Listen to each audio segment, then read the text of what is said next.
الأطفال أو الجيل اللي جاي، ومن اسم مهرجان هم شباب المستقبل. مصر لما نادت على الطفل أو على أولادها قالت: ولد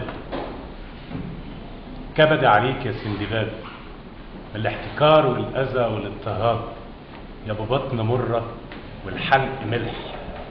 مين مدلك يد المساعدة؟ مين مدلك يد المساعدة؟ مين ساب أناه والمناه ده وامتدلك؟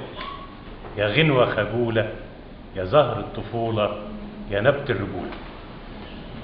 وشعار المهرجان اللي هو أجيال لفنون الطفل، زهر الطفولة، نبت الرجولة.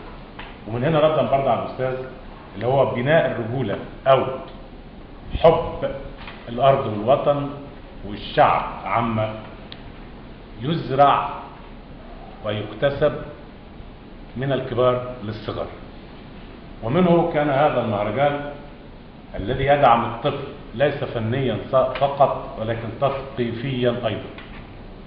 وان شاء الله بتمنى في فعاليات المهرجان وما يلي المهرجان انه يحقق اهدافه.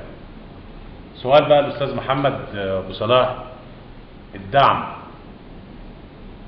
يا ترى في دعم؟ انا عارف طبعا الحكايه بس بدك عايزك توضح الحكايه ديت، انك كعاده المهرجانات انه مفيش دعم صريح مادي او شيء.